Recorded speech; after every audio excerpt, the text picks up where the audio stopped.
안녕하세요. 드라마를 투파보는 잼잼 리뷰입니다. 선재가 부른 소나기를 주구장창 들으면서 눈치 없는 스모금토이를 버텼는데요. 선재 없고 티어 5회 진짜 버틴 보람이 있더라고요. 이 드라마 점점 더 좋아져요. 아니 어떻게 이렇게 사람 마음을 설레게 하고 슬프게 하고 아련하게 하고 미치게 하는 거죠? 소리가 선재에게 너 하고 싶은 대로 하고 살라고 했더니 하고 싶은 대로 딱 바로 고백해버리는 류선재 씨. 와, 근데 진짜 작가님, 감독님 다 장난 아니지 않아요? mp3로 듣는 선재의 고백과 눈앞에서 듣는 선재의 고백이라니. 이런 걸 이중 고백, 더블 고백, 서라운드 고백, 시간차 고백 도대체 뭐라고 불러야 하는 거죠? 확실한 건 사람 심장 터지게 하는 고백이라는 건데요. 일단 흥분을 좀 가라앉힌 채로 선재 없고 티어 5회 한 장면 한 장면 다 씹고 뜯고 맛보는 리뷰 바로 시작하겠습니다.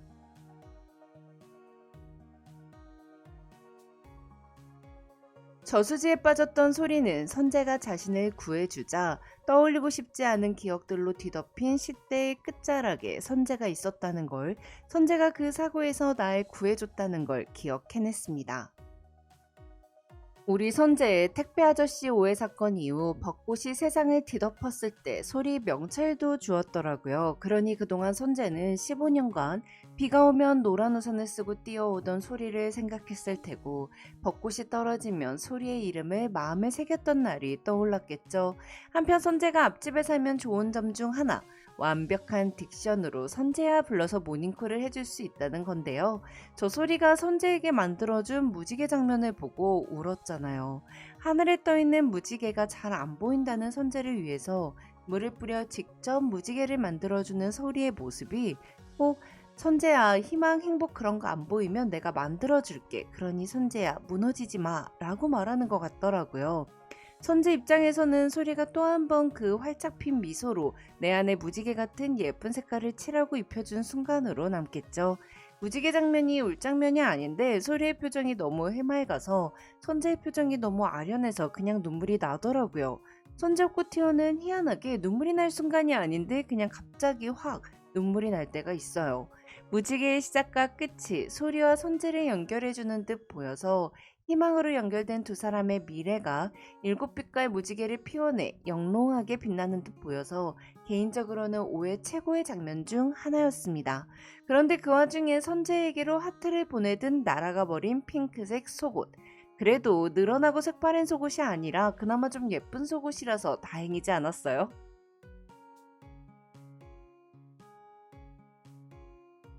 자, 그럼 무지개 다음은 은혜 갚는 제비로 넘어갈게요.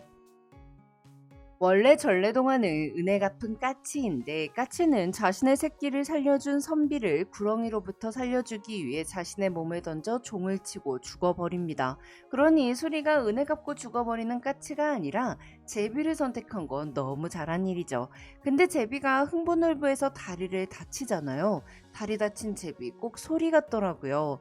다리 다친 제비를 구해준 흥부는 선재고 제비 소리가 은혜를 갚기 위해 눈 내리는 겨울이 지나고 꽃들이 개화하는 어느 봄날 흥분회로 돌아와 박씨를 건네잖아요. 꼭 선재를 살리기 위해 타임캡슐을 들고 각오로 온 소리처럼요.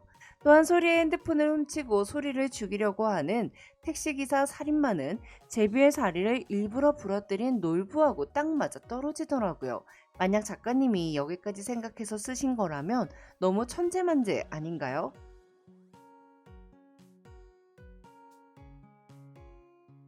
소리는 과거로 돌아왔지만 미래에 일어나는 일을 말하면 혼자만의 시간에 갇히게 되었습니다.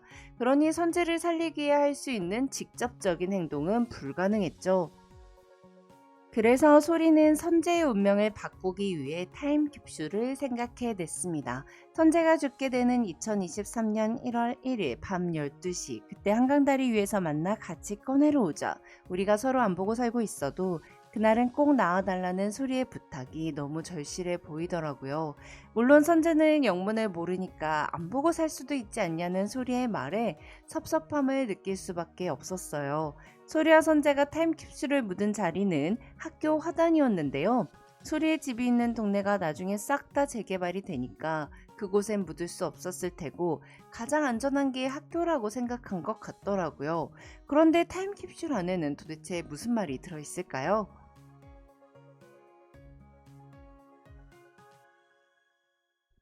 2008년 8월 10일 베이징 올림픽에서 박태환이 금메달을 딴다는 걸 기억해낸 소리는 수영을 그만두게 된 선재가 그 장면을 보지 않길 바랬습니다. 선재의 상처가 덜 쑤셔질 것 같아서 선재의 마음이 다치게 될까봐 온몸으로 선재를 지켜주고 싶었죠. 그래서 전 소리가 선재와 영화를 보러 가던 중 위기를 헤쳐나가는 모습들이 너무 예쁘더라고요. 선재의 마음에 상처 하나도 생기지 않길 바라는 소리의 마음이 너무 간절해 보였거든요. 물론 헤드셋 쓴 선재와 소리를 바라보며 심쿵하는 선재도 예뻤고요. 하지만 아무리 막아봐도 선재는 박태환이 금메달을 따는 순간을 봤습니다. 선재가 제일 앞에서 경기를 보고 눈에 눈물까지 맺히며 진짜 좋아하는 걸 보니 제 마음이 다 아리더라고요. 근데 우리 선재 진짜 강한 사람이었어요. 19에 수영을 못하게 될 걸 미리 알았어도 수영을 했을 거라니. 수영하는 동안 진짜 행복했으니 수영을 시작한 것도 못하게 된 것도 후회를 안 한다니. 근데 선재가 이렇게 괜찮아질 수 있었던 건 소리의 힘이 아주 컸습니다. 선재가 수영을 하지 못하게 됐다는 걸 알게 됐을 때 선재는 자신을 위해 울고 있는 소리를 봤는데요. 소리의 눈물은 선재의 좌절과 우울감을 모두 흘려보내서 선재의 마음이 고여 썩지 않도록 해줬어요. 그리고 이내 소리에게 빌려줄 어깨가 한쪽은 남아있음을 다행으로 여기도록 만들었죠. 그렇게 소리는 선재가 수영을 하다가 어깨를 다친다는 미래는 바꾸지 못했지만 선재가 지나친 자기 연민에 빠지지 않고 극복하도록 해줬으니 미래는 바뀌겠죠.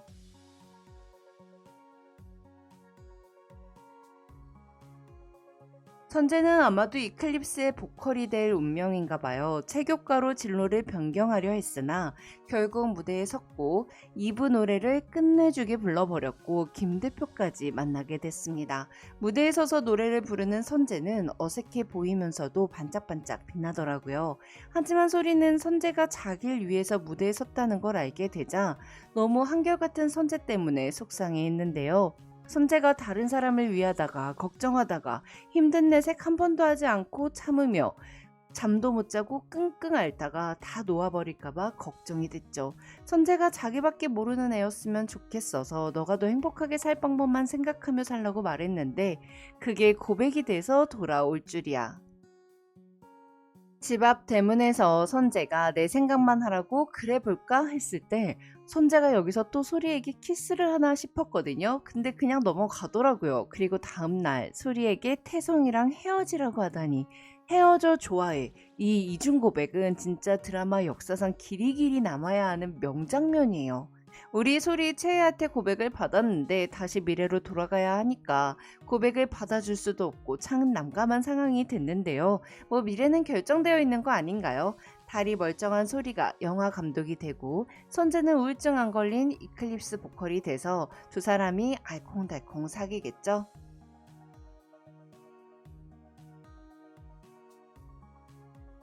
한편 소리가 저수지에 빠졌던 날 잃어버린 핸드폰은 주양 저수지 살인사건의 범인 31A5663 택시를 운행하는 택시기사의 손에 들어갔습니다. 범인은 이미 한 명을 죽이고 저수지에 시신을 묻었어요. 그리고 다음 타깃으로 소리를 선택한 건데요. 소리는 주양 저수지에 갔다가 범인이 들고 다니는 열쇠고리에서 나는 짤랑거리는 소리를 듣고 기시감을 느꼈습니다. 과거 범인의 차에 납치당했을 때 그 소리를 들었던 것 같더라고요.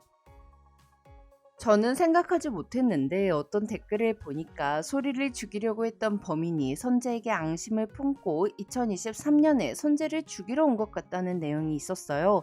만약 그렇다면 2008년 소리의 사건을 막더라도 범인이 체포돼서 무기징역을 살지 않는 이상 2023년에 선재가 또 위험해질 수 있다는 거죠. 그럼 전 6회 리뷰로 돌아올게요. 지금까지 잼잼 리뷰였습니다. 감사합니다.